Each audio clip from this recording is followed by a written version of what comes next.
我的天哪，没想到进去之后要跟我情绪共处，要去感受这些不舒服，还要去体验这些过去的一些经验。即使在这个过程当中很黑暗，你依然能够去找到答案。这个就是你在这一季你会成长很多的。你们在这个过程当中鼓励彼此，这样子你们才能够离这个目标更近之外呢，这会给对方一个力量，知道说有人在支持他做这件事情。巨蟹座朋友们，你会去顾虑到别人的感受，顾虑到别人的感受，顾虑到别人的立场，或想到这件事情可能未来有什么样的影响，你多多少少难难免免，你有点把自己变形了。你要跟你自己沟通一下，我现在呢这些改变啦，这些付出啦，或者是承受这些东西啊，是在我自己舒服的状态吗？Hello， 巨蟹座的朋友们，大家好，我是 Jane。今天这个影片呢是要给巨蟹座的净能量运势牌卡解读。那净能量运势牌卡解读呢，没有任何时间上面的限制啊，所以呢，如果你不是在我们首播的时候看到这一则影片的话呢，我会建议你以当下的季节为主，或者是前后推敲3个月的时间都可以哈。影片下方资讯栏有详细的影片说明啦。那呢，我也相信什么时候看见就是最适合你的时间啦。所以呢，我觉得也不用太拘泥这些时间上面的问题。OK， 好，那我们今天呢，一样在开场的同时，会跟大家说明有关于净能量运势牌卡解读的这个整体架构跟流程啊。首先呢，我们净能量运势牌卡解读有分为上下半场，上半场的部分就是你现在目前看到的卡牌，然后呢，我们会来分析有关于每个月份能量场的一些概况。接着呢，我会来跟大家说明有关于每个月份你要实际学习的这个课题。紧接着我们会进入到下半场的延伸牌卡解读。那下半场的延伸牌卡解读呢，首先我会先用宇宙验证牌卡来验证上半场每个月的一些症结点细节，或者是有哪些事件可能会发生。紧接着呢，我们会来分析每个月份在工作上面的人际关系，以及这整季的工作上面人际关系的建议。还有呢，我们会进入到有关于你身边的亲密关系，我们来看看亲密关系有没有什么样的状况。然后呢，我们也会在整季给你一些小小的这个提点。OK， 那接下来我们还会分析在每个月份跟本季你跟你自己关系上面有什么需要成长跟学习的地方。最后我们会进入到大家最喜欢的宇宙传讯的部分，会透过传讯者我来听看看天使跟宇宙有什么样信息，希望透过我来告诉你，好吗？ OK， 好，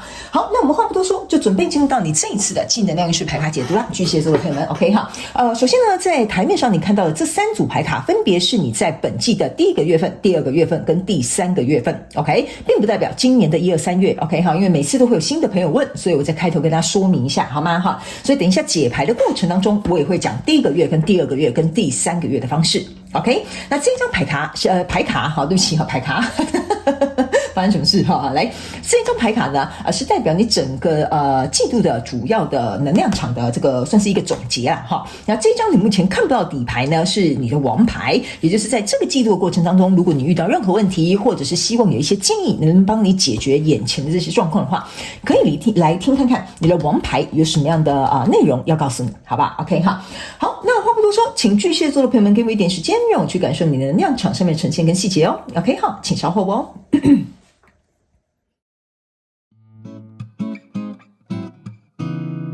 Hello， 大家好，我是Jane，非常感谢所有愿意在影片下方留言反馈以及按赞分享的观众朋友们，因为有你们的支持，才会有我的存在。所以如果呢，你还想要收听更多不同多元丰富的精彩内容，请你一起来收听我的主题广播节目，以及订阅我的电子报，就会收到最新的第一手消息。那如果呢，你还有其他的问题，也欢迎你点开影片下方的资讯栏，就可以找到所需要的答案。接下来就让我们一起来收看今天精彩的影片内容吧。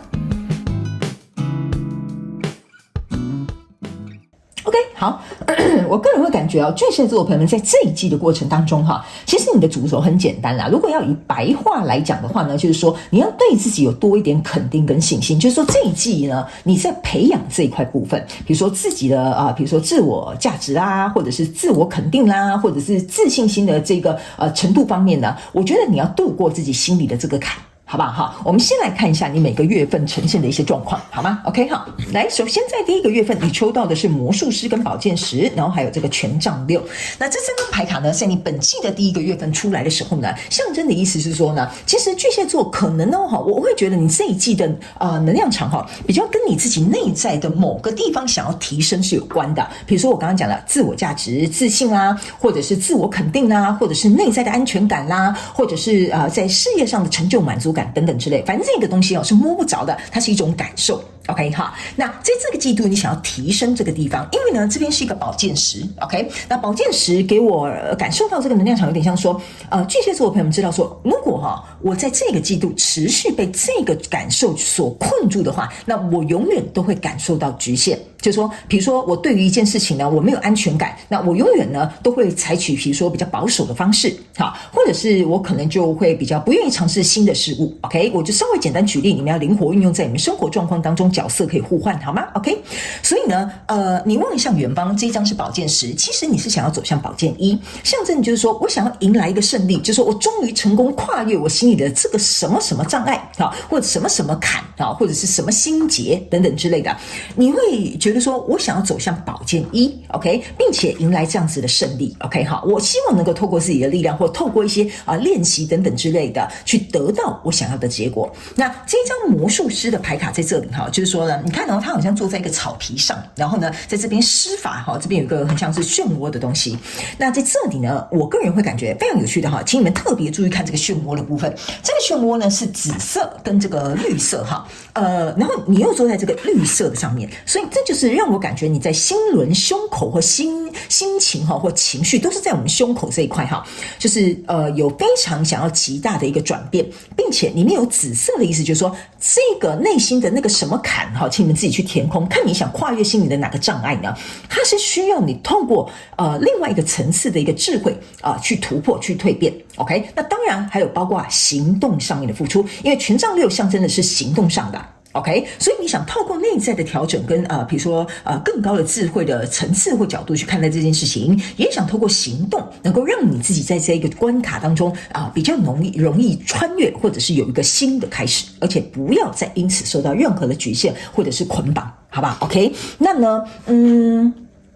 这边我先跟某部分的巨蟹座的朋友们讲这边有一个小众的讯息，就某部分巨蟹座的朋友们，你会在这个记录的过程当中某部分的人，你们要注意，你们可能有心脏方面的问题，比如说最近不知道为什么胸闷啊、心悸啊，或者是有一些人你们胸口可能会去开刀那你不要担心我不是说每个人都会去开刀，我是指如果刚好有对应到你的话，有可能是会在这一季发生的OK， 那我个人也会感觉说呢，某部分的人在这个胸口或者是肺部或者是心脏这一块呢，在今年的这个季度要特别注意，好吧 ？OK 这个就是一个额外的补充讯息那顺便跟巨蟹座的朋友们讲一下，因为我们的支气管还没有完全好，所以今天在录影的过程当中可能会咳嗽所以请大家稍微包容见谅一下，好不好 ？OK， 好，那来到这个圣杯七，然后这边还有一个宝剑七，这边还有一个钱币四，也就是你第二个月份的能量场。我觉得呢，你在第一个月份有一点像是给自己一个目标，就是说我想跨越，我已经准备好了，我不想再因为这样子而卡在这个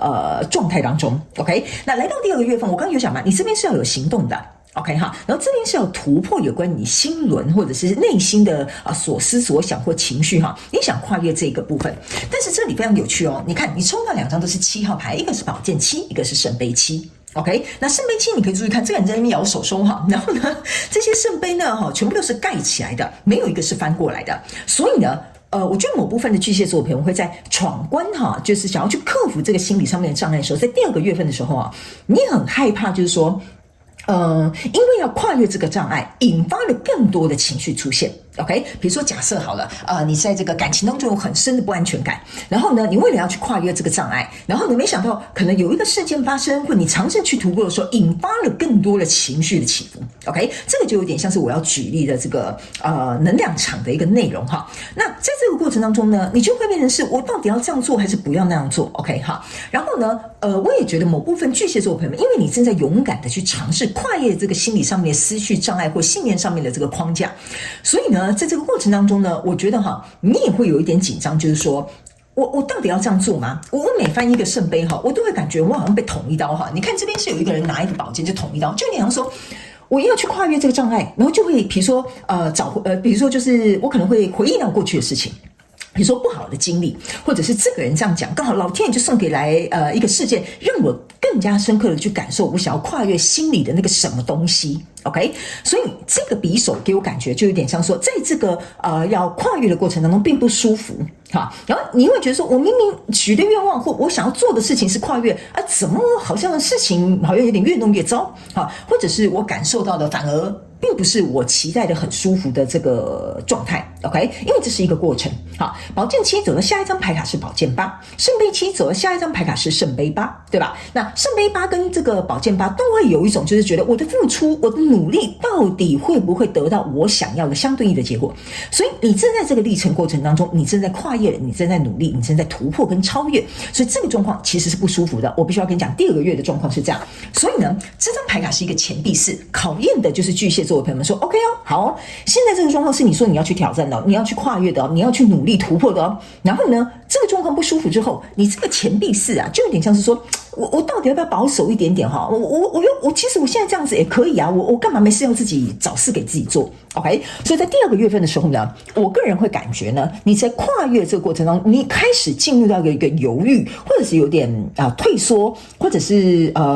害怕也可以啊，好不好 ？OK 哈，因为这个钱币4给我一个感觉，就是说，哎呦，其实我觉得也没有必要嘛，人生有很多事情就跨越不过啊，我干嘛没事要去突破？我干嘛没事要去成长？我干嘛没事一定要去解决这个心理的这个创伤 ？OK 哈，所以在第2个月份的过程当中呢，我觉得某部分的人啊哈，你们这边呢，如果有一些人是看什么心理医师的啦哈，有可能比如说去做一些什么疗愈啊等等之类的哈，在第2个月份其实是不太好受的哈。如果刚好你有安排这些活动的话哈，这边呢是你要突破这个黑暗之前呢，可能会有一种受尽折磨的感觉哈，但我这样讲不是要吓巨蟹座的朋友，我只是要形容那个感受给你听，就是你会觉得说是你自己把自己推到这个坑哈，然后现在呢要突破的时候，你会觉得我干嘛没事要这样做 ，OK？ 但是为什么我会跟你讲说很好？这个季度过程当中，你就是在培养自己对于这一块的东西的成长。好，回到刚刚一开始我们讲的。可能是自信，可能是什么不安全感的突破，可能是一个自我价值的堆叠哈等等之类的 OK。 那这边呢我稍微举一个例哈，如果假设哈你是在追求那个事业上面的成就感哈，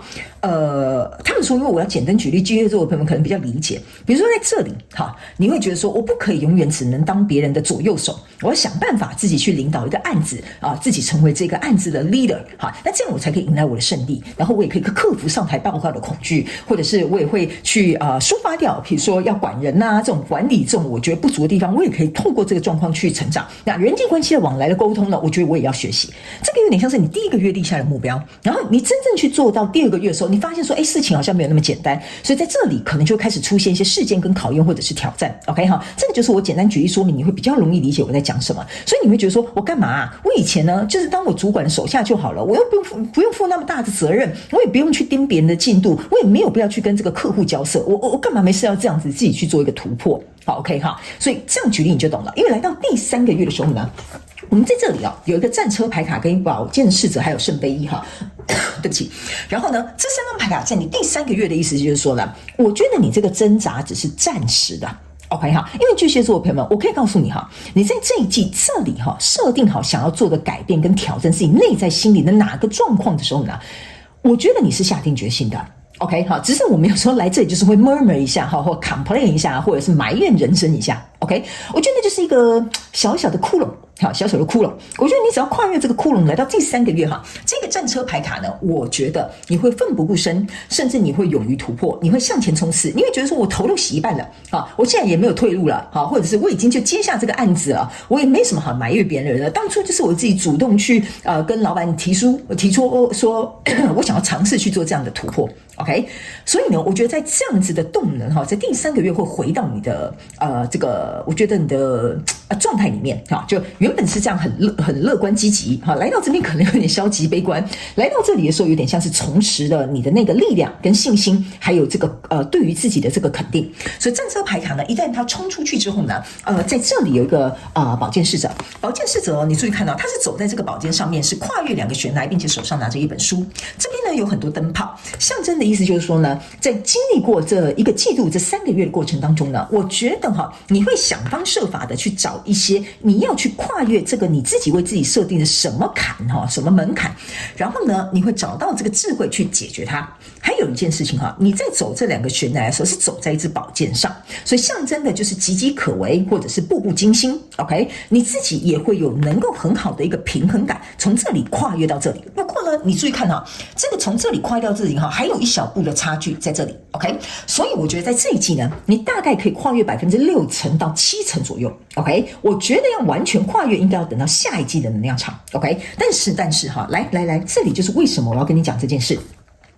我刚刚在前面这里有跟你讲，这边都是绿色的，包含这个权杖上面的皇冠哈，这个桂冠哈，都是绿色的。原因是因为呢，绿色象征的就是对应我们的第4脉轮，也就是心轮。所以你看，你一开始想要跨越的这些情绪障碍、信念上面的这些限制，或者是比如说什么感的这种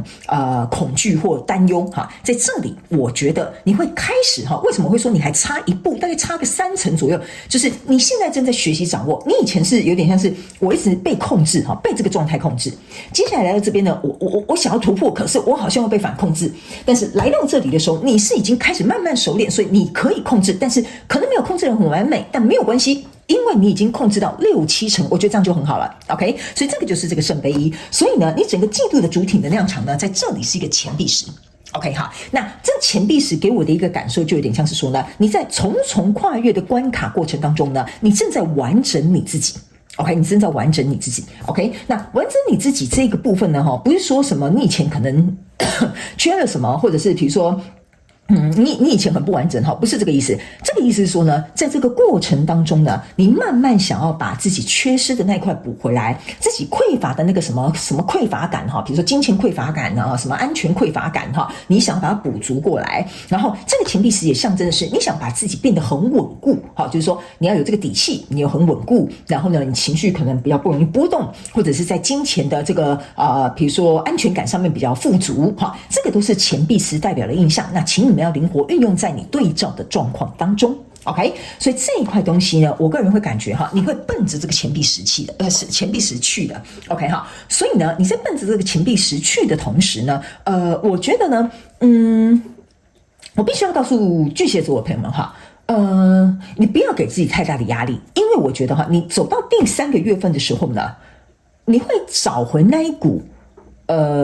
控制不是那种 control freak 那种控制哈，就是说你能够掌握你的人生了，你能够控制想要去的方向了，你对于这样的情绪的波澜哈，你知道怎么样去处理它了 ，OK？ 所以这个钱币石就会来到一个内外在都很稳固的一个状态，这就是我要跟你表达的内容，好不好 ？OK， 好，那等一下呢，我们来看你的王牌有什么额外的建议。我们先来看看你每个月有哪些需要学习的实际课题，好不好 ？OK， 好，不好意思哈，马上洗个牌就掉出去。好 ，OK， 好，来，我们帮你看看哈，你在这个每个月份有哪些实际要学习的课题。那等一下呢，我们会在下半场的时候用延伸牌卡解读呢，用宇宙验证牌卡来验证每个月的一些细节、关键点，还有比如说看看有没有什么额外的补充事件，给我们的巨蟹座朋友们做一个参考，好不好哈？好，那详细的分析我们会在下半场延伸牌卡解读跟大家说明。好，来，接下来我们来看一下哈，在每个月份你有哪些可以学习的这个课题，好不好 ？What can you learn? OK， 来，这张牌卡呢叫做 Share the pain of others。OK 哈，这张牌卡就是说呢，你可以去分享，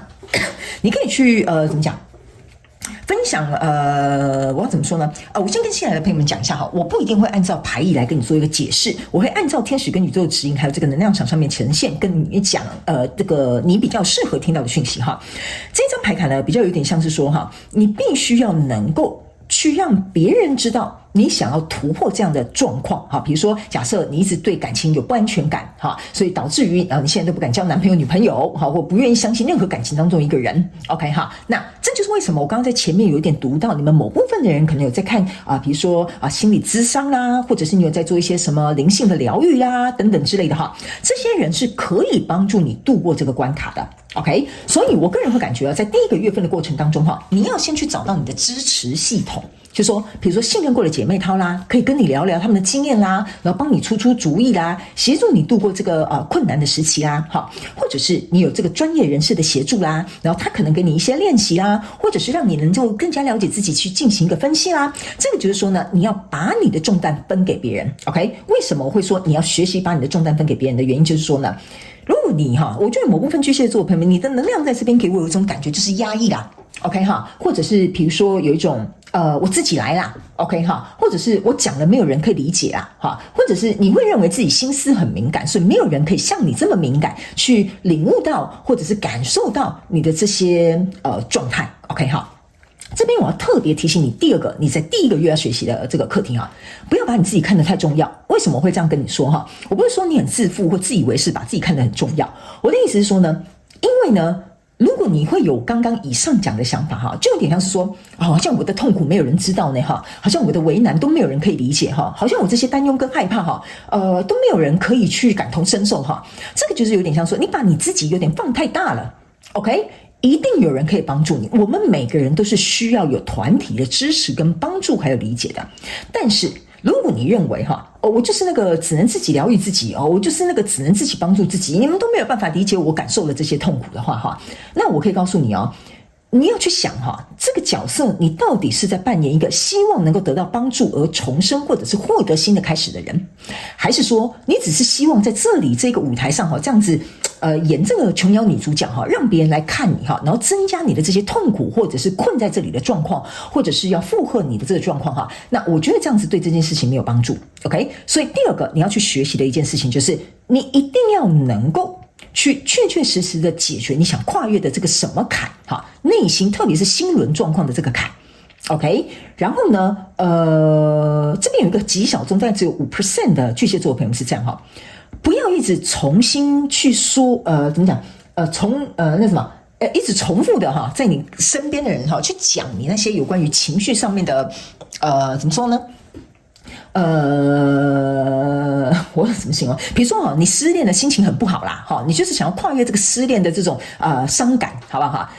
但是你好像一直在讲一个故事一直 repeat 再 repeat 身边人可能都听到腻了，你还在 repeat， 就是说你很沉浸在这样的伤痛里面，你很沉浸在里面痛苦里面，那你没有打算要把这个痛苦移走啊，你是 enjoy 在这个痛苦里面，那相对的别人没有办法伸出援手，相对的你好像在这个琼瑶里面演这个琼瑶女主角或男主角这样子 OK 那这就是我跟你讲的，你想当这个女主角，你把自己看得太重要，你把自己当做这个男主角，在这边演了8部戏还不下台 OK 那相对来说呢，你就没有办法示弱，你没有办法去得到别人给你的帮助，你没有办法去得到别人的理解，不是别人不理解你，是你没有给别人机会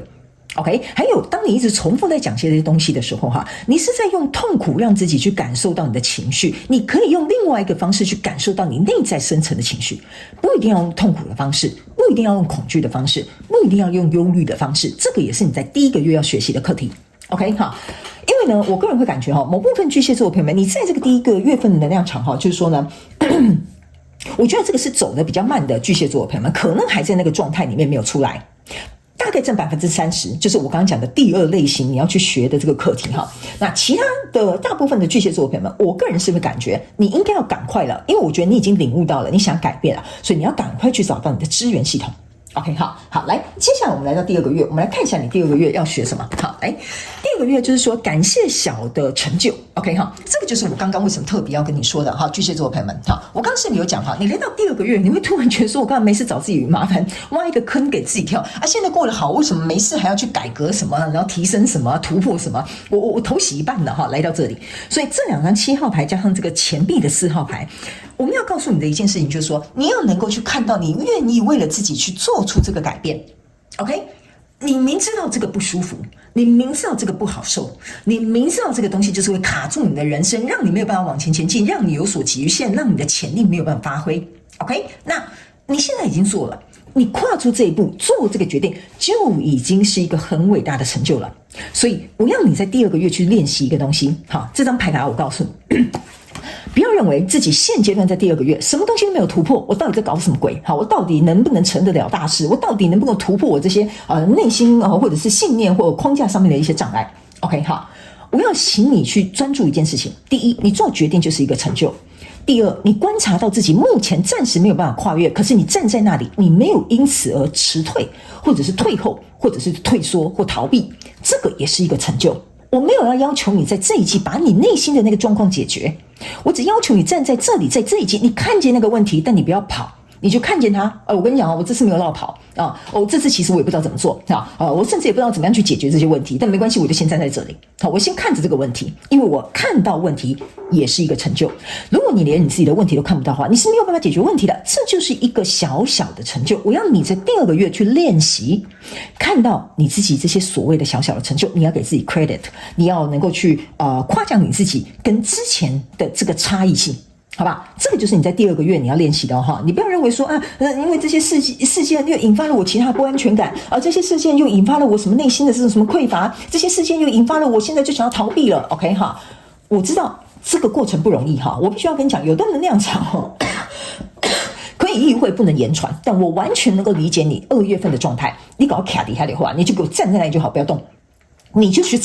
找到你觉得你自己哪里好棒棒，哪里做得很好，跟以前不一样了。只要这个反应、这个行为模式跟这个想法还有这个动作是不一样的，你就值得为你自己骄傲。这个就是你第2个月份你要学习的课题，好吧？我要鼓励你 ，OK？ 那来到第3个月份呢？好，你要学习的课题有什么？好，我们来看一下。你要学习说，就是说，善待自我，对你自己来讲是怎么样的一回事？ OK， 这个你没有发现，这个很像你整个季度的一个总结吗？就是说，你在这个过程当中，你想要去改变，你想要去成就，你想要让自己变得更好。但是你要变得更好的过程，不是拿石头砸脚哈，不是找自己麻烦哈。就是说，在这个过程，我刚刚是有讲，即使你在跨越你这边还差一步，你不要那边找自己麻烦，说我3个月应该要成长了吧，娟，我3个月应该有所改变了吧，我3个月应该要变成另外一个人了吧？你这么急，你要去哪里啊 ？OK 哈，人的一生都是不断的成长跟蜕变的，你只是刚好在针对某一个主题或功课在进行一个练习，所以你不要急。OK， 所以在第3个月份的过程当中呢，我希望就是像我刚刚讲的，你还差一步，大概已经练到6、7成了，你不要找自己毛病，你不要拿石头砸自己的脚。OK， 第3个月份我要练习，你要对自己好一点点。OK， 第3个月份，我希望你能去练习，找到能够让你自己得到奖赏的方式。比如说，假设好了，你现在正在跨越一些金钱的不安全感，好不好哈？第1个月，你觉得说好，我从此以后不可以再花钱大手大脚，我不能再负债，把卡刷爆。OK 哈，第2个月来不能刷卡，不能买这个，不能用那个，然后负债还很多，然后赚到的钱都要拿去还。OK 哈。这个中间过程当中，你就会觉得反正都负债了，我有什么好还的？还可能也还不够快，可能好几年才会还完啊。这个时候你就往后退。但如果你在这里很坚持，继续到第3个月 ，OK， 负债减少了，没有错。那东西是少买了，没有错。可是你会发现说，我每还一笔钱，我觉得自己就比较心安。我每还一笔钱，就发现我有赚钱的能力。我每花一笔钱，就会发现说，其实我离我的目标好像稍微又进步了一点点。OK， 所以我要你在第3个月去犒赏你自己。比如说像我刚刚讲的，好，在第3个月你就可以买一个小东西犒赏你自己，我们不用完全拿掉你去享受的权利，这个就是你在第3个月你要学习的课题，你要懂得去想想你自己，在这个过程当中，只要有进步，只要有成长，只要有前进，你都要能够去奖赏你自己，并且对你自己温柔一些，在这个过程当中呢，不要给自己太大的压力，好吧？这就是你第3个月要学习的课题。整体记录的过程当中呢，钱币石你要学习的是什么呢？叫做你看吧 ，C。连接你的心呐 ，OK， 好，这个牌我不用跟你解释了吧？我刚刚是不是有说了，这个就是要连接你的心？为什么在一开场的时候我就敢跟你说，你这个东西绝对是跟你的心轮、跟你的情绪、跟你的思绪，或者是你的感受度哈，或感知，或者是这种感性层面比较多的东西哈，就是因为我在一开始就读到很多绿色能量场围绕在你的胸口。这张牌卡哈，甚至我在解这里的时候，我没有看到这个圣杯一是在这里的，所以我才会跟你说哈，在整个季度的过程当中，你一定要能够试着去连接你自己的心。OK， 好，不好意思，好像没有对焦哈，你一定要试着去连接你自己的心，你一定要试着去体会这些感受，因为这些感受它不是来为难你的。巨蟹座朋友们，你有非常敏感的这些情绪，那是你的天赋。OK。这甚至是你的优点 ，OK？ 但是高敏感的人，或者是比如说情绪比较容易受到影响或波动的人，那你要去思考一件事情，那就代表你在这个人生，你可以体验更多更丰富的细节，别人没有的 ，OK？ 所以你要如何去连接你的心，运用你的心，强化你的心，柔软你的心，能够刚柔并济，这个就是你整个季度要去学习的。OK， 你一定要能够去连接你的心轮哈，因为我感觉哈，你们某部分的人在这个季度的过程当中，正在学习如何怎么说呢？如何敞开跟让心轮的能量场能够运作的更加的顺利。OK， 好，就是有点像说，我想要去感知这个感动的时候，我可以很敏感，但是我知道有些时候我要保护我自己很脆弱的心的时候，我可以能够有这个力量将自己就是我这样怎么说呢？保护起来，好不好 ？OK， 好，所以连接你的心是很重要的，整个季节哈，整个季度都是的。然后还有一件事情就是说呢，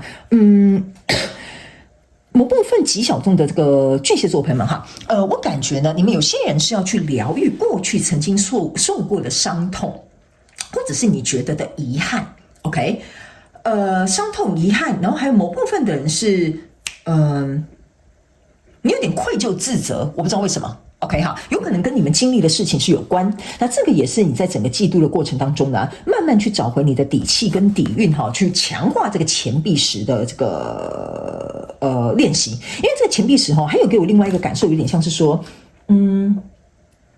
这个有点像是一个血条哈，就是你们有打过怪兽嘛，打过电动哈，那个血条哈，好像就是这个钱币石有点像说，你要慢慢去把这个血补足啊。OK， 好，然后把这个血补足之后呢，你就会变成一个更有能量或更有能力或更有力量的人。OK 哈，我知道我这个比喻好像不太好哈，但是我看到画面跟感受到的那个能量场就是这样子。你现在是属于这个血量比较低啊哈，然后呢正在进行一个疗愈的过程当中，好，疗愈好了，这个血条就会加满了，好吧 ？OK 哈，好，来，接下来呢，我们来看一下你的王牌底牌有什么样的话要告诉你。好，意思就是说，在整个季度的过程当中呢，如果你遇到一些状况，或者是你希望有一点建议，我们来看王牌怎么说。好，来，你看吧，王牌这张牌卡叫做世界牌卡，世界牌卡有几张不是几张讯息，这张牌卡有几个讯息要告诉你。第一个 ，OK， 你看哦，你有没有发现这个人是很开心快乐，穿着一个彩虹的衣服，并且展开下龙向上看见天空。OK， 好，这张牌卡你注意看到，这边是一个曼陀罗的花。OK， 好，旁边有很多不同的这种几何图形。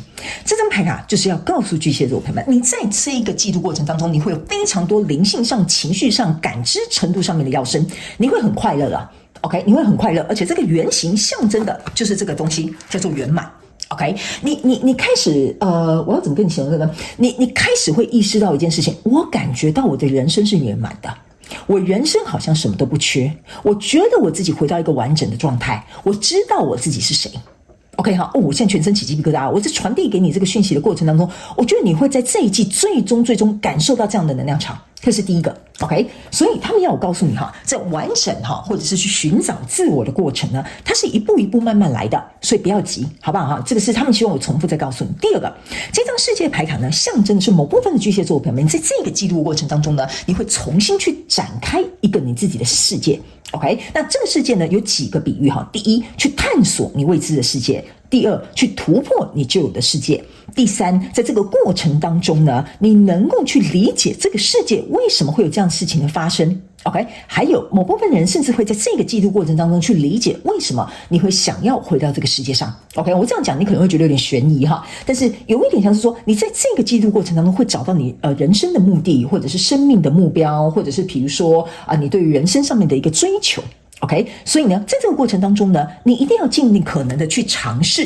不要局限你自己。OK， 因为这个世界是很大的，就是这个世界牌卡，这世界是很大的，你想去感受，你想去尝试，你想去突破，你就去做。只要这个方法你觉得对你有用，你就去尝试，你不用管别人说你怎么做这种方法，好看起来好像很不切实际，或者是这个方式好像没什么效率，你不用管他们嘛，这是你的人生啊，是不是这样说？对吧 ？OK 哈，尝试去做，去突破。OK， 第三个，这张牌卡也要告诉你一件事情哈。我觉得你在这个季度的过程当中哈，你会发现一件事情哈，我觉得你这一次的技能量运势牌卡解读是属于很深度、很有内涵的那种讯息哦。你这张牌卡哈，给我有一种感受，你会开始意识到说，我是这个世界的一份子，我们大家都是有点像说，我们经常在我们这个行业会讲，我们是合一的状态。OK 好，所以当你自己疗愈好你自己，或当你跨越你自己的障碍，或当你能够去突破这样的限制的时候，你会突然发现一件事情，你身边会出现很多跟你有类似状况的人，你就会自然而然去理解他们、体会他们、同理他们，而且你也会成为他们的榜样，或者甚至是度过这个课题。所以某部分我觉得巨蟹座的朋友们，你们现在应该某部分的人有在规划要走这个心灵成长的这个道路 ，OK 哈，或灵性的这条道路。比如说你也想当一个解拍者，你也想当一个什么什么疗愈师 ，OK 哈，所以你会拿出你的经验，拿出你的过往，拿出你曾经能够理解这些东西，去帮助未来这些需要你帮助的人。OK， 所以他们也要告诉你，你的经历没有白费。OK， 你曾经感受过的这些情绪，感谢过的这些伤痛或忧虑，或者是紧张或害怕，他们也要告诉你，如果没有这些东西去滋养你，你永远没有办法在未来站在光明的那一面去告诉这些人你的曾经。OK， 而且当你能够说出这件事情的时候，就代表你放下了，就代表你跨越了，就代表你开始发光了，就代表说你已经突破当初你为自己设下的那个目标了。OK， 所以他们也要告诉你，把握这样的信念，还有抓住这样子的目标，你会勇敢的往前走，而且你会走得很顺利，好不好？这就是你的主牌哈，不是主牌啊，那个底牌啦哈，要告诉你的讯息，好不好？如果呢你在这个季度过程当中哈，有遇到任何问题，我会建议你经常回来听这个你的底牌要告诉你的建议，好不好？好，那接下来我们上半场结束就进入到下半场的延伸牌卡解读了。那在下半场的延伸牌卡解读呢，首先我会用宇宙验证牌卡来验证刚刚我要告诉你哈，每个月跟这个本季的一些细节跟关键点。OK 好，那接下来我们还会分析每个月份跟本季的工作上面的人际关系，以及如果你身边有亲密关系的话，我们会来看看亲密关系有什么样的提醒，以及你跟你自己的关系在这一季度有什么样需要成长跟学习的地方。最后我们会进入到宇宙跟天使传讯的部分，来听看看天使跟宇宙有什么样讯息，希望透过传讯者我来告诉你。OK 好，所以如果你也想加入我们下半场的延伸牌卡解读，欢迎你来到本影片的下方资讯栏哈，影片下方资讯栏点开你就可以看到连结，欢迎你行动来支持我们的频道，好吗？好，那我也希望上半场的这些能量运势牌卡解读可以提供给巨蟹座的朋友们一点参考，如果能够帮助到你，这个就是我成立这个频道的初衷，好吗 ？OK 好，好了，祝福巨蟹座朋友们，非常感谢你来收看我的影片，也希望你会喜欢，我们就下半场延伸牌卡解读见喽，拜拜。